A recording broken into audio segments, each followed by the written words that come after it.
আজকে আমি তোমাদেরকে বানিয়ে দেখাবো পটেটো স্টিক। তো এটা অল্প তেলে তোমরা এটা বানিয়ে নিতে পারবে মাত্র ঘরে থাকা দুটি উপকরণে। তো এটা বানিয়ে তোমরা বাচ্চাদের স্কুল টিফিনে দিতে পারবে। খুবই হেলদি একটা খাবার, তো খুব মুসমুসে। তো তোমরা ভিডিওটা প্রথম থেকে শেষ পর্যন্ত দেখতে থাকো আমি কিভাবে এটা বানাই। তো এই স্টিক বানানোর জন্য এখানে কিছু আলু আমি সিদ্ধ করে নিয়েছি। তো এখন এগুলোকে ভালোভাবে মিহি করে ম্যাশ করে নেব। তো তোমাদের কাছে অনুরোধ রইল, ভিডিওটা যদি ভালো লাগে অবশ্যই লাইক কমেন্ট শেয়ার করতে ভুলবে না। আর যারা আমার নতুন ভিডিও দেখছো অবশ্যই আমার চ্যানেলটা সাবস্ক্রাইব করে পাশে থাকবে। তো দেখো আমি আলুগুলো খুব ভালোভাবে মিহি করে নিয়েছি ম্যাশ করে। তো এখন আমি এর মধ্যে দিয়ে দিব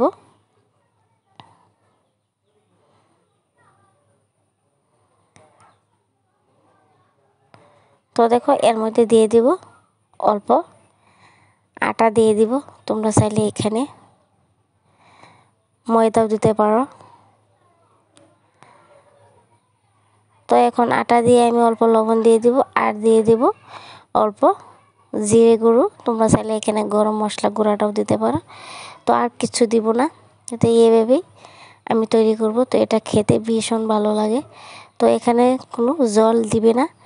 তো শুধু এই আলু আর আটাটা ভালোভাবে এভাবে হাত দিয়ে মাখিয়ে নিবি, তাহলে দেখবি সুন্দরভাবে হয়ে যাবে। এখানে কোনো পানি দেওয়ার প্রয়োজনই পড়বে না। তো দেখো আমি কি সুন্দরভাবে হাত দিয়ে এভাবে এটাকে মাখিয়ে নিয়েছি।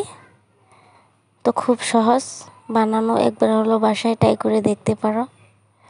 তো এটাকে আমি এখন সুন্দরভাবে আমি বেলে নিব। তো এখন দেখো অল্প আটা দিয়ে আমি এটাকে বেলে নিব। তো খুব সহজ, তোমরা এটা বানিয়ে নিতে পারবে ঝটপট।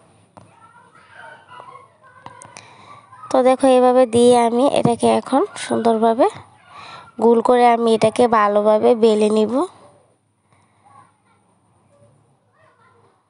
তো একেবারে মোটাও করবে না বা একেবারে পাতলাও করবে না, তাহলে উঠে আসবে না। তো দেখো আমি বেলে নিয়েছি। তো এখন আমি এটাকে একটা ছুরি দিয়ে আমি এইভাবে কেটে নিব পিস পিস করে। তো তোমরা মোটা চিকন তোমাদের পছন্দ অনুযায়ী কেটে নিবে। তো আমি এভাবেই কেটে নিব চিকন চিকন করে।